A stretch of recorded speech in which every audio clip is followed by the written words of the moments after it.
Okay, the recording was just turned on. So we can go ahead. Thank you very much. Just to introduce myself first, then my name is Steve Johnston. I am the Policy and Investigations Manager in Disability Access and Compliance at UC Berkeley. I am going to discuss a little bit about where to go when you have particular grievances, and I'm going to concentrate on student grievances tonight because it's the student committee. But we do take grievances from students, staff, faculty, and visitors in our office. We support everyone on campus. So if you are a student and you have a disability and you want to file a grievance, I'm going to talk through how that process works and where to go. But I'm also going to discuss a few other issues that you may face and where to go for those grievances. So to start with, if you're a student and you are in the middle of your course and that is where your problem is that you are not getting accommodations and you're still enrolled in that course, your first port of call should be DSP. If you're still enrolled in the call, DSP should ensure that you get the accommodations you require for that course. If you have a disagreement with your DSP advisor, then that should be raised to Karen in the first instance. And if you still disagree with Karen, then you can come to me. But if you're still enrolled in the course, then DSP is your first port of call.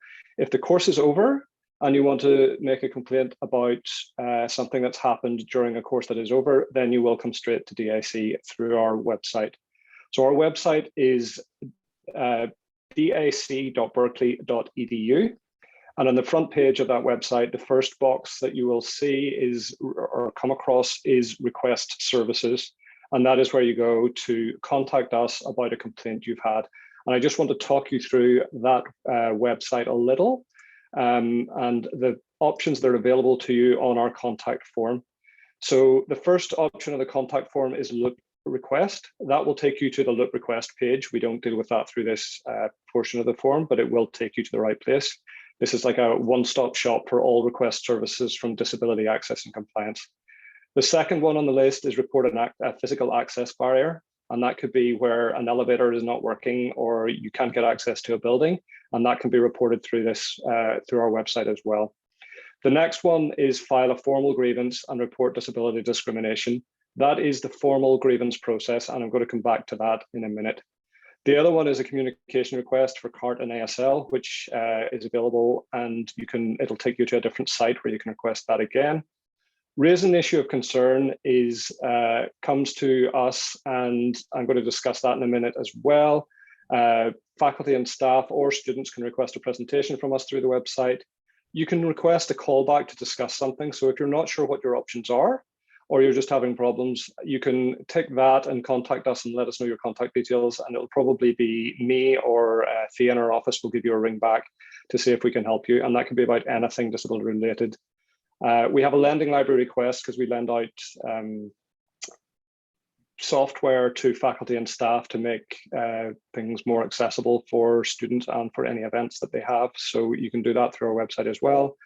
You can report a web access barrier and something else, which again could be absolutely anything that you want to discuss. You can just let us know. The two I really want to talk about are raise an issue of concern and file a formal grievance and report disability discrimination and the differences between them. If you raise an issue of concern, that is literally you just telling us that something has happened. And depending what it is, it can limit what we can do because we can only investigate fully if somebody files a formal grievance, and we can only accept formal grievances from a person with a disability.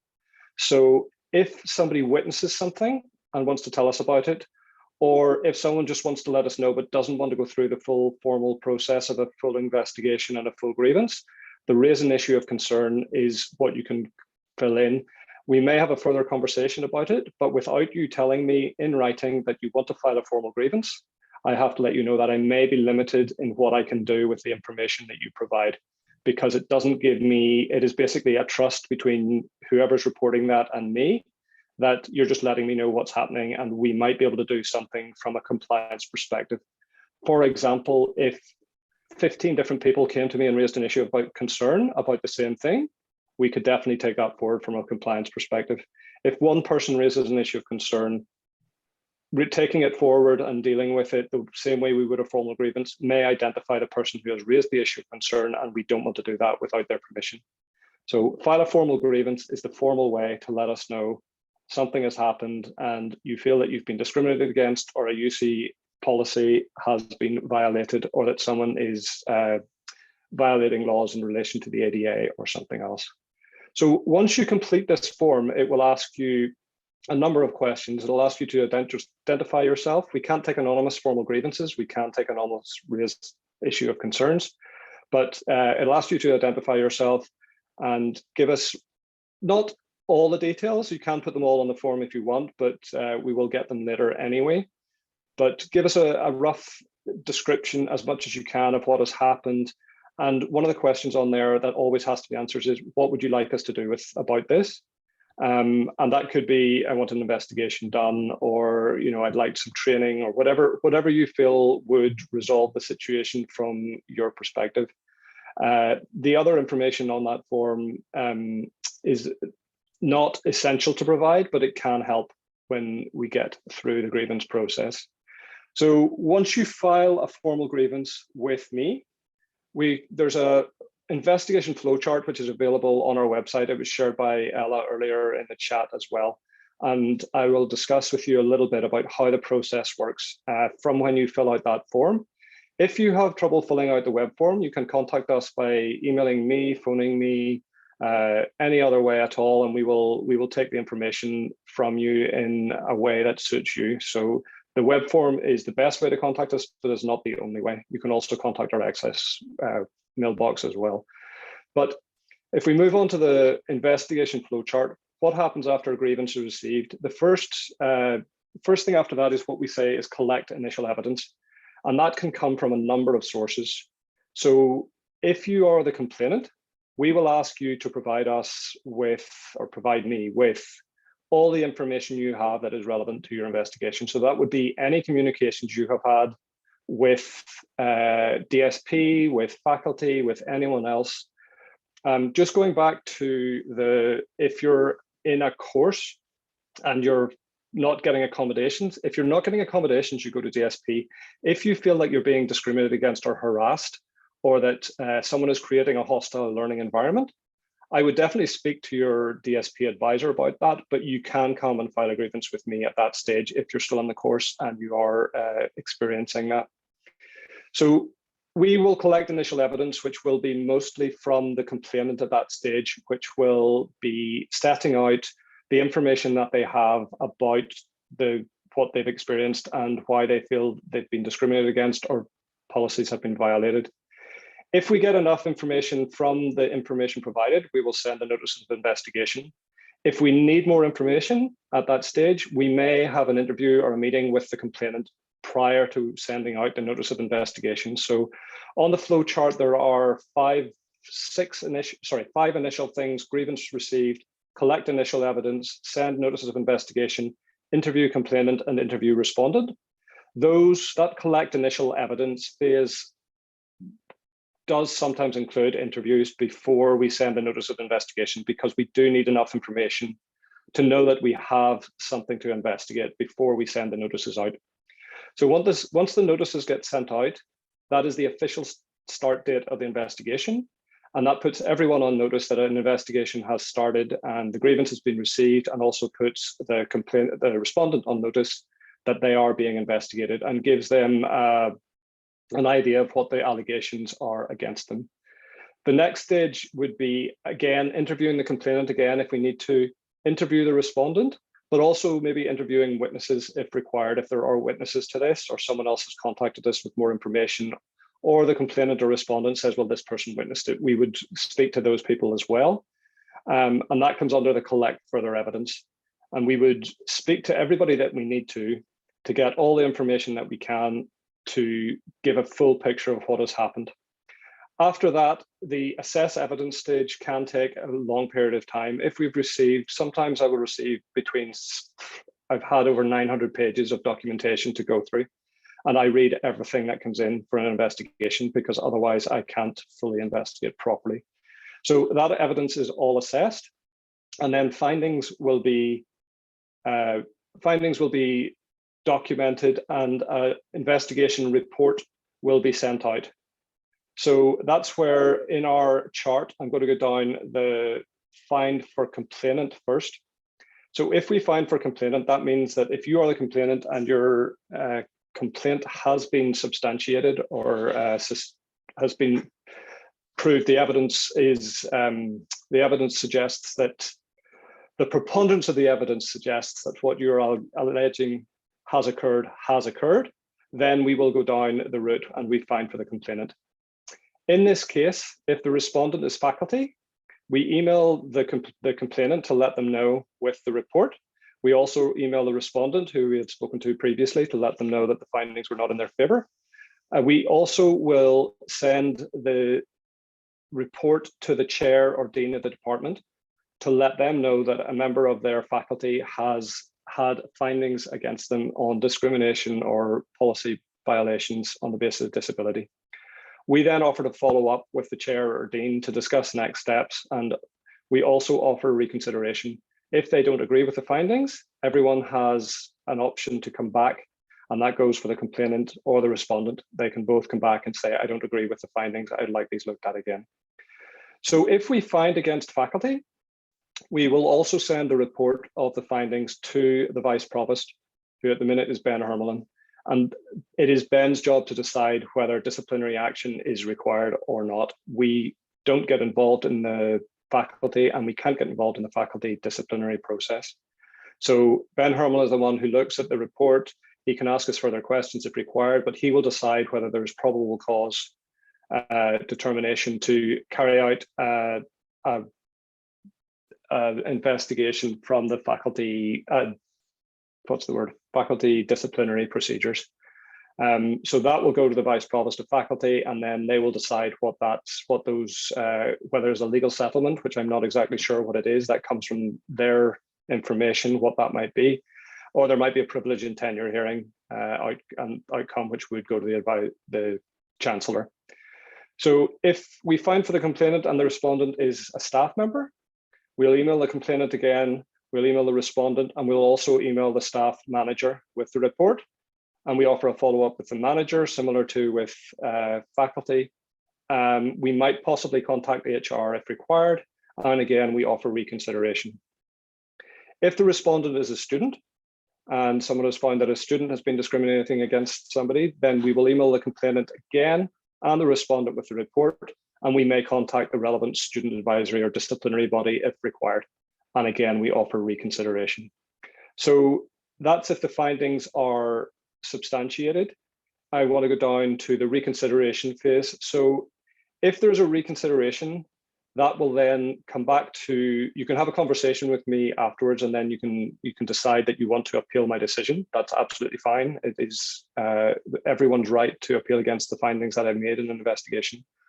If there's a reconsideration, then the evidence will be forwarded on to Ella as the ADA Section 504 compliance officer, who will reassess the evidence and will determine whether I have made an error in my determinations. So if after assessing the evidence, I find that the complaint has not been substantiated and I find for the respondent, we then, the report will still be written explaining my findings and why, and the complainant, the respondent, and their manager, dean, and chair will be informed that the investigation is over and that we didn't find that this complaint was substantiated. Further discussion is offered to everybody, whether they want to discuss the findings. We will advise as necessary, because even though sometimes grievances are not substantiated, there are sometimes things that have come up during an investigation which we think could have been done better. And that may be just improving communication, or it could be anything else. So we may advise about things that could be done differently. And we also offer reconsideration so that the person, anyone can, again, ask for those, my findings to be looked at again. That is really the gist of the process for filing formal grievances. As I say, the informal raise an issue of concern has been used quite a lot in the last probably 6 months since we started it. And we have been able to take some of those forward and actually make changes on campus from the reports we're getting without identifying students and without saying that we've had people complaining to us. We need to know what's happening on campus. So I would encourage people, if they are seeing issues that they feel aren't being dealt with, by all means reach out through the issue of concern and just let us know. And as always, anyone can file a grievance at any time if they feel they've been discriminated against without fear of retaliation. And that is also on the notice of investigation that goes out. The retaliation policy for campus is stipulated in that and puts everyone on notice that you're not allowed to be retaliated against for filing a grievance. So that's really it. I will answer any questions if there are any.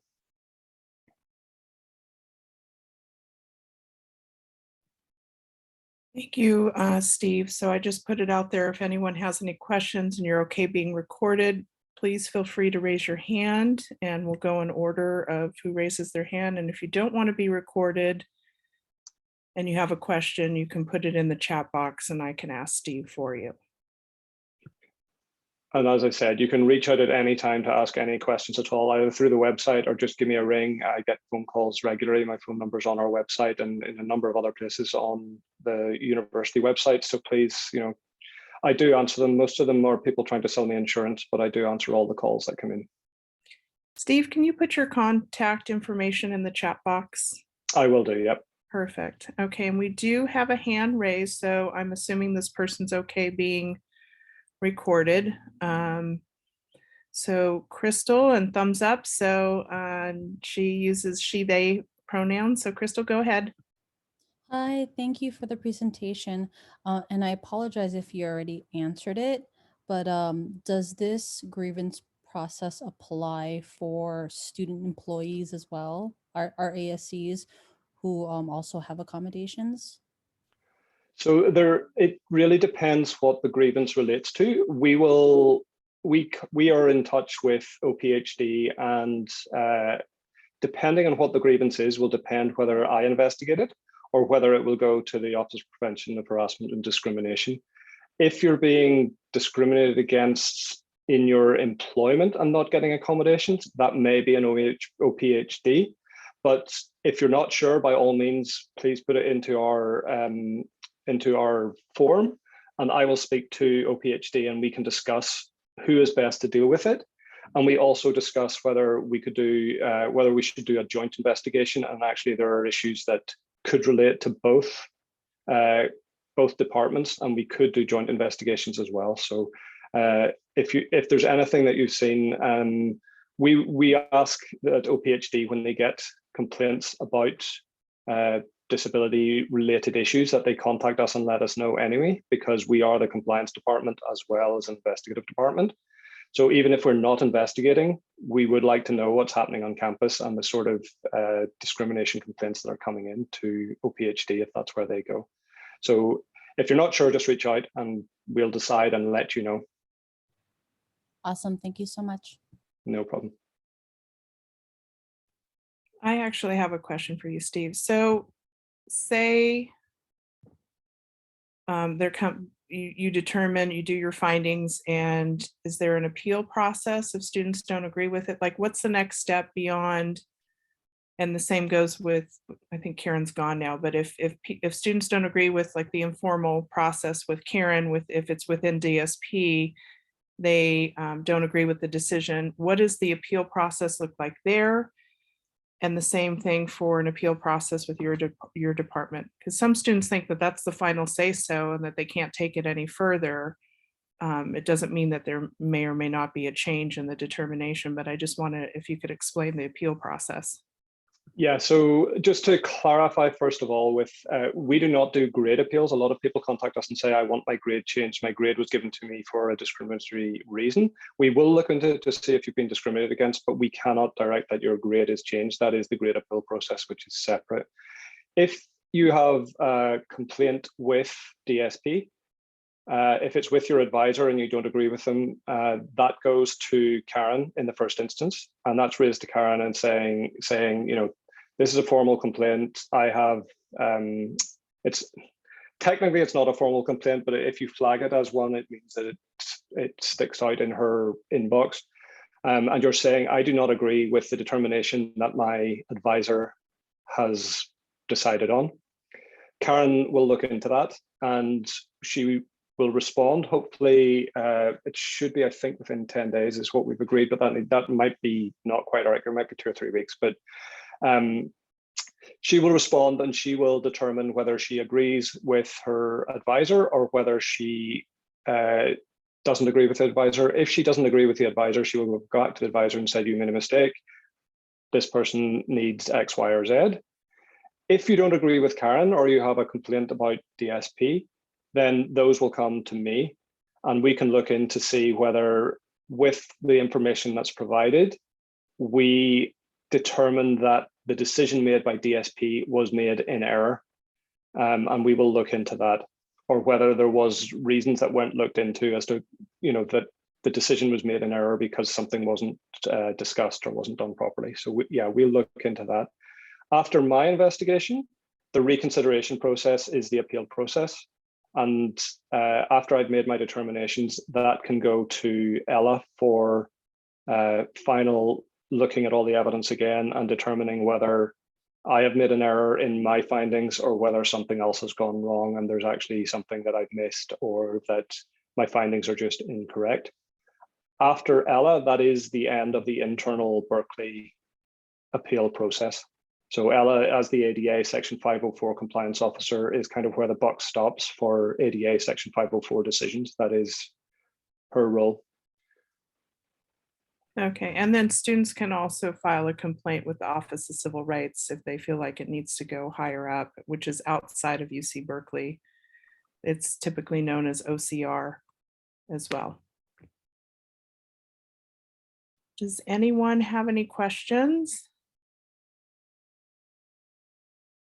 So I will take that as a no. And Rosa, Hi there, I actually have a quick question. okay, This Julie, is go ahead. Green. Hi, Steve. I work at DSP. For those who don't know me, I'm one of the graduate specialists. I have my cat who's been pestering me all night, so I'm not going to put my video on. But Steve, I appreciate you bringing up the piece about the grade appeals, because that's something that students come with questions to us, about after the semester has ended. Would you recommend that students go through the grade appeal process and the grievance process at the same time? Or what's your recommendation? Yeah, I think yes, because the grade appeal process can take time. Mm-hmm. And while sometimes they're completely unrelated, but sometimes someone is saying that the reason they got a grade was because they didn't get accommodations and they were discriminated against. So if I found that somebody has been discriminated against on the basis of their disability and they've got a lower grade and they're arguing that they got a lower grade because they were discriminated against, my report could be used in the grade appeal process to say, I filed this grievance, Steve found that I was discriminated against, and I believe that is why I got a lower grade. But conversely, the report could also be used by faculty if I found that someone wasn't discriminated against. Faculty could also use the report, because they get a copy as well, to say this person wasn't discriminated against and therefore the grade so it works both ways. But just because of the delays that there are in the processes, there is no reason why both cannot run concurrently. As I say, I will not get involved in grade discussions because I'm not on the academic side. I can't look at your work and say this deserves an A. That's not my area of expertise. So it's very specific what we can look at. So yeah, I would definitely advise if you're going to do both, do them at the same time, just because they can run concurrently and there's no reason why they can't. So great question. Thanks, Julie. Yeah, thank you for that. It's something we've been, navigating with students. So I want to make sure that we're giving them the right information from your office as well. So I appreciate the thoughts on that. They are completely separate processes. So that's, that is why they can run concurrently, because we can't contribute to the academic one. Right. Thank you. That is a great question. I've had students reach out to BDS, and this is kind of where disability does kind of come into play with a grade, because students sometimes are graded on their attendance and participation. And then being dinged or not given the opportunity to have some sort of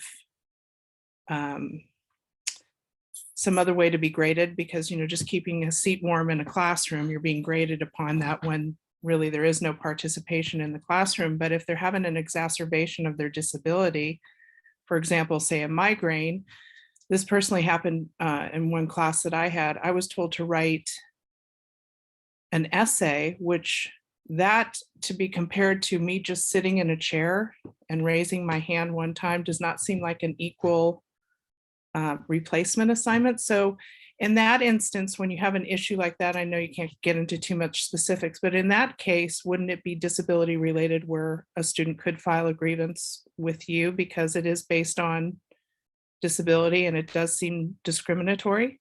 At that stage, you're still enrolled in the class, and that is where you would go to DSP and you would say, you know, I needed, you know, I had a migraine, which they can check is consistent with your medical, you know, your medical notes, and they can say, yes, this is consistent with Lisa's medical information. She experienced an exacerbation. You cannot mark her down for attendance because this was a disability-related absence, if that's what they're saying. So at that stage, there's not a grievance until the course is over. If that's where DSP can step in at an early stage and say, you can't do this because it's discriminatory, stop doing it. This person is going to be graded the same way as everybody else. So it doesn't get to the stage of harm actually, you know, of you being harmed by your grade being lower because it's prevented from happening. But DSP will also hopefully bring that to us so that we're aware that this professor has done that on one occasion. And then, you know, if they keep popping up doing the same thing over and over again, you know, we can again step in at that stage and say, okay, we've had many students that have had the same experience in your class. From a compliance perspective, you need to stop doing this because DSP shouldn't have to keep coming to tell you the same information over and over again. And that's where we could step in at that stage. But if you're still enrolled in the class and you're not getting an accommodation for an absence disability related, DSP are the ones that will deal with it. And if I can add just a little bit to that, thank you, Steve. That was great. I just wanted to add that then if it doesn't get fixed before the end of the class, and you do end up with a grade that you think is lower, specifically based on disability animus against you, or a denial of your accommodations during class, then if we do an investigation and reach a finding, students have and can submit our findings as one of their pieces of evidence in a grade appeal matter.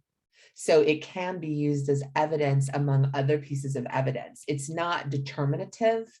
It's not like, well, they said that I experienced disability animus and was denied accommodation, so now you immediately have to change my grade. But it can be one piece of evidence that's submitted to the grade appeal committee that's formed under the COSI procedure.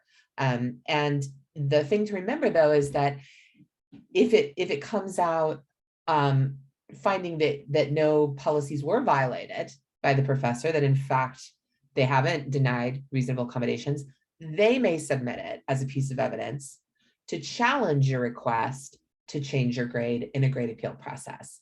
So anyone can use our findings as a piece of evidence within that process. We are not determinative, and we're not limited only to students using us. So it's just important to note that. And how does that also relate if a student has taken an incomplete? Technically, they're still in the class, right? So this is where your communication and your documentation is going to be really important. If you're, you know, if you're have an absence due to your disability, this is where, you know, your communication with your DSP specialist is vital, that you let them know as soon as possible. You let them know it's a disability related absence and that's why you need it.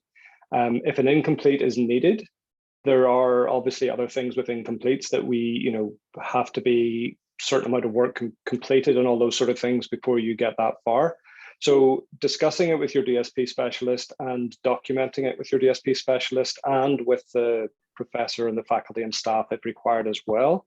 We recommend that any communications where you're having any problems or not, you know, just discussions about trying to get accommodations, if there are any suggestion that they're not going to provide them, that you switch to the email immediately so that everything is documented, because it just makes it so much easier from an investigation perspective, that he said, she said, is, it's almost impossible to prove, and I can't prove something that isn't possible to prove.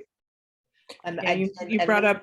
I do want to note that you're asking about what about when you're in an incomplete, whose jurisdiction does that follow? Yes, more or less, and, right? And I will just say one So- thing that Steve said that I cannot say enough, or anybody can document everything. If you're Yeah. having a phone meeting, in-person meeting, Zoom meeting with whomever, follow it up with that person summarizing what was discussed, because now you have a paper trail. I can't tell you how many times that information is so critical. You can't just assume what you heard.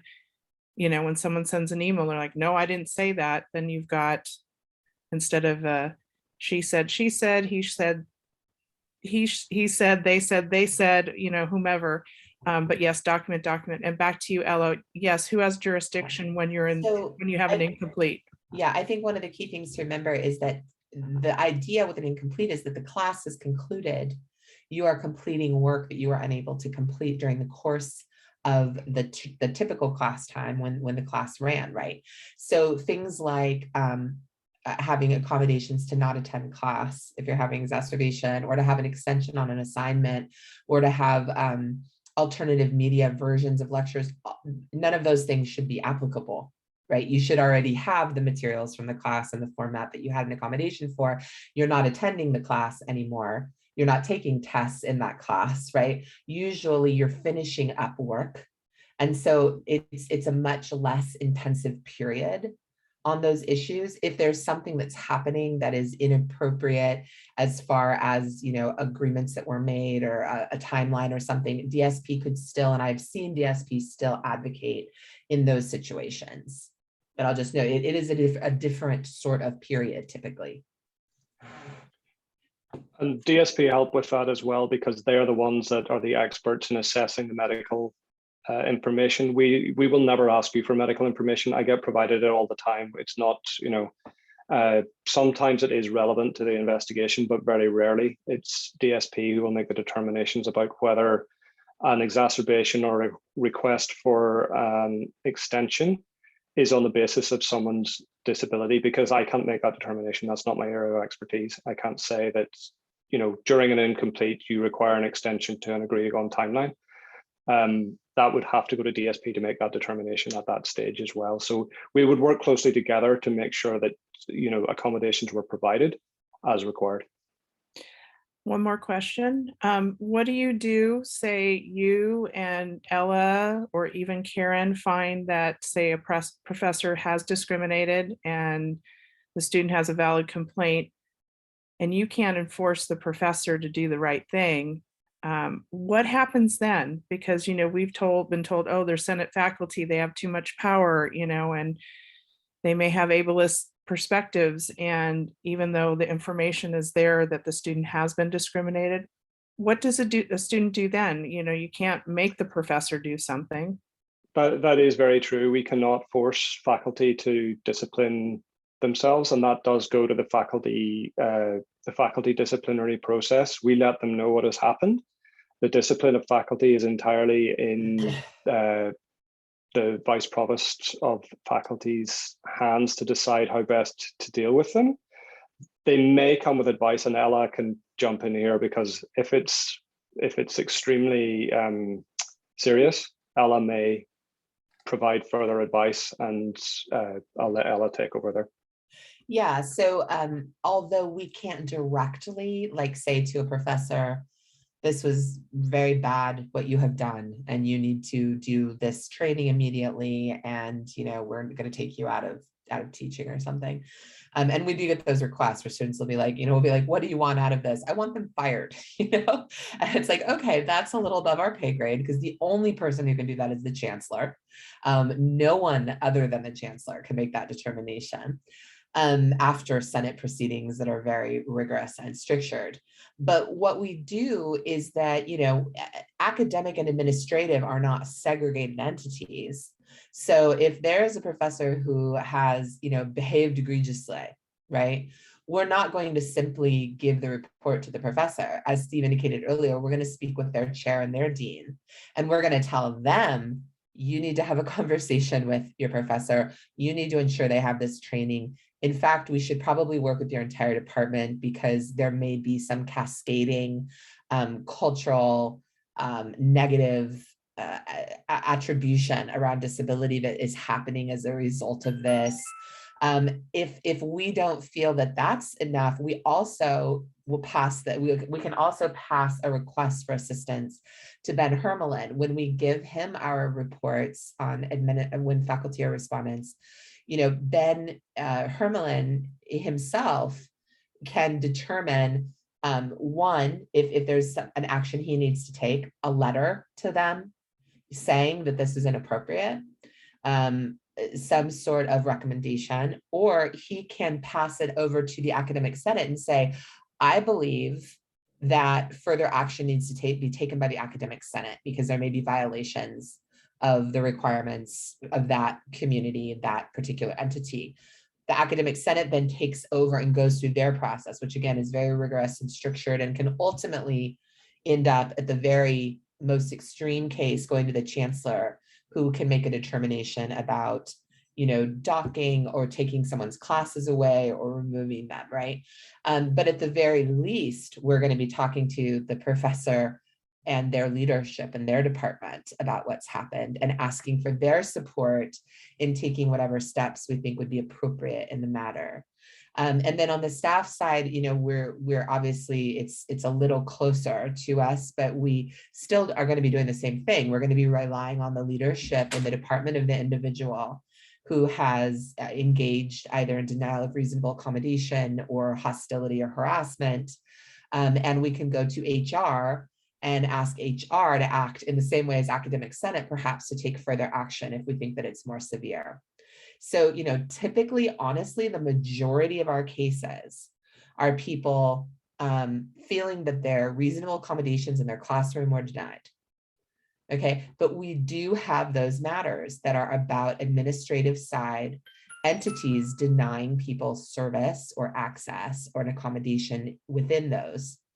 And then we do have people who are alleging harassment and hostility. And so, you know, each of those is going to be slightly different, but those are the general routes we would pursue to see some sort of, you know, concrete response to a problem. Thank you. I appreciate you answering the question, Ella. I'm just curious. So this is kind of a little off topic, but not totally. Who pays the attorney's fees for professors that get involved in a lawsuit, you know, because they've been discriminating towards students with disabilities? Is that covered by the regents? You know, that's a good question. I always wondered that because, like, how far does it go? I don't know if I've ever drilled down to exactly where the money comes from. I mean, I'm just wondering if that's, we have our own legal, but I know our legal isn't funding it. So I don't know, UCOP? I really don't know. Honestly, maybe that's another reason why faculty feel like, you know, they're untouchable and like take it up as far as you want to go. I mean, if I knew I was being hit with a lawyer's bill, I would be getting my act together. Right. Yeah. What we do tell them, and Steve can attest to this, we do always tell them, look, you want to work with us before you want to work with a private lawsuit or OCR, because it's a lot better to talk to us and spend your time, instead of teaching and researching, spending your time in depositions and propounding answers to discovery and getting trial court dates and talking to legal.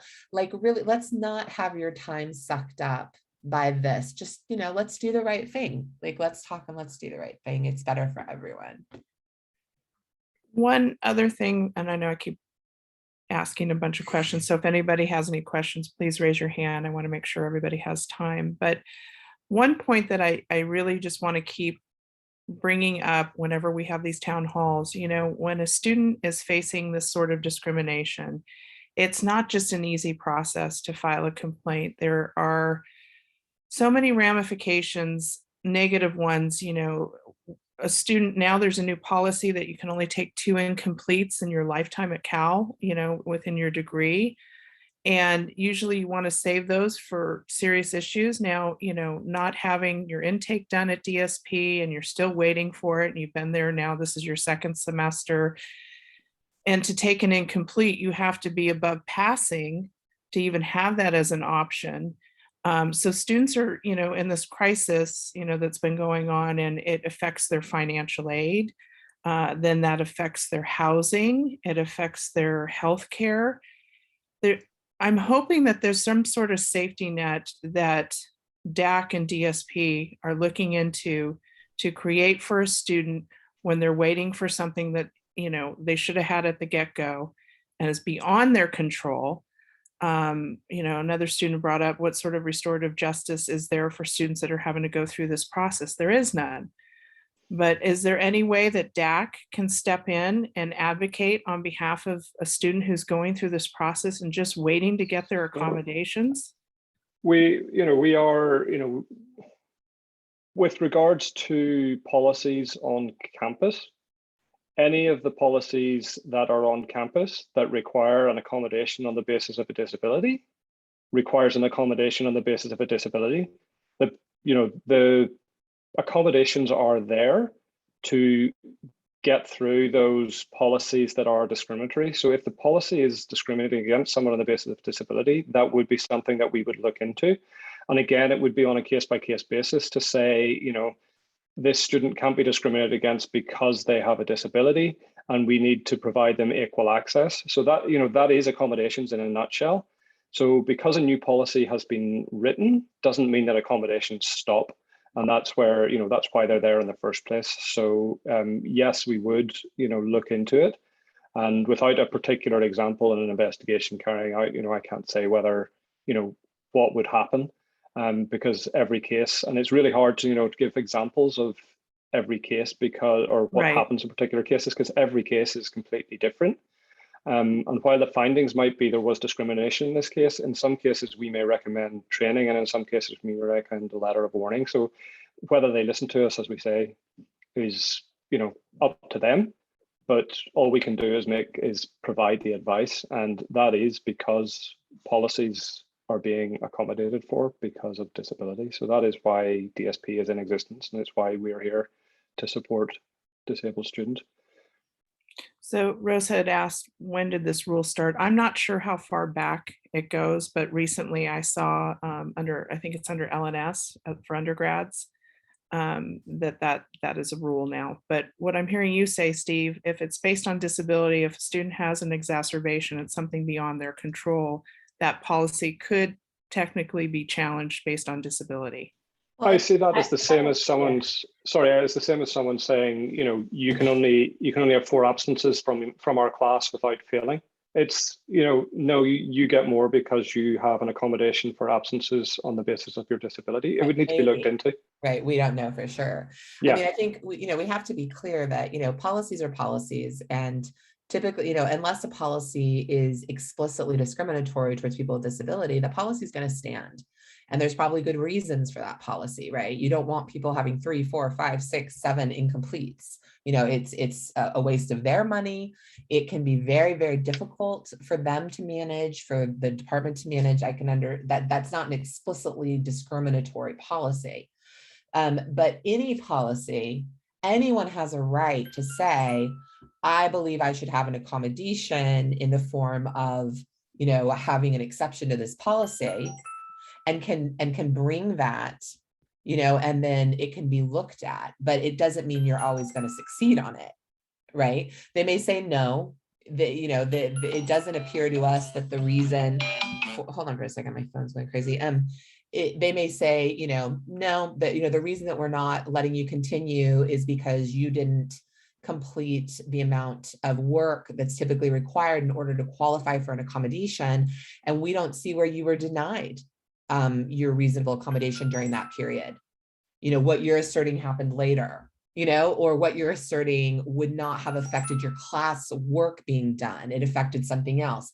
So I can see situations where you're not going to have a disability justification for an additional exception, right. I mean, to policy. It's a case by case. Yeah, it's totally case by case. Yeah. I'm a little reassured because not everybody knows that a policy can be challenged based on disability. Sometimes people will see that as an end all be all.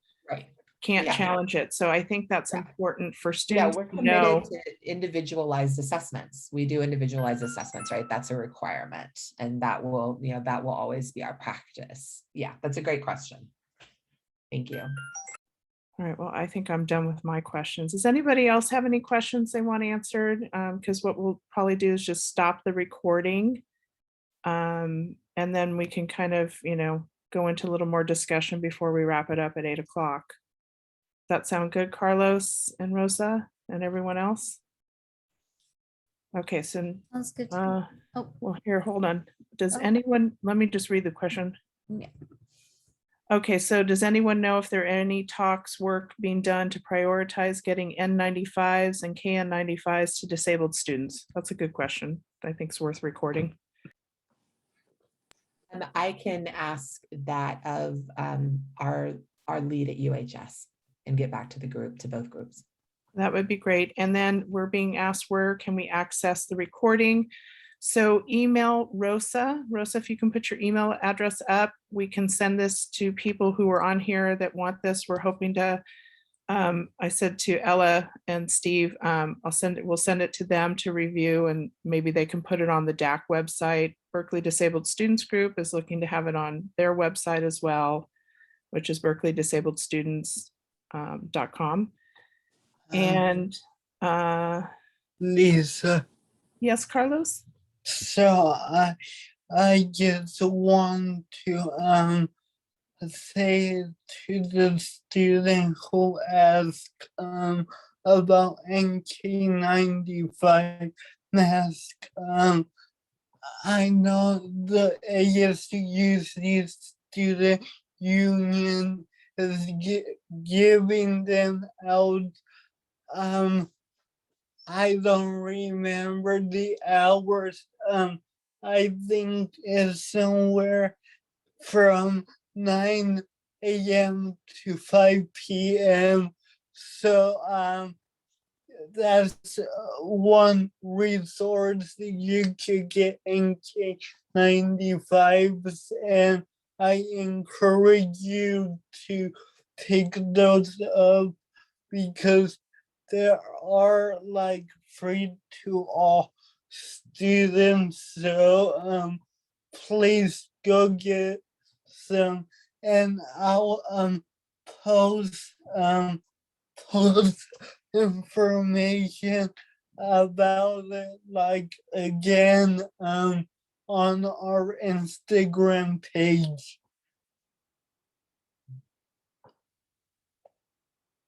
Thanks, Carlos. So I think we can probably stop recording now.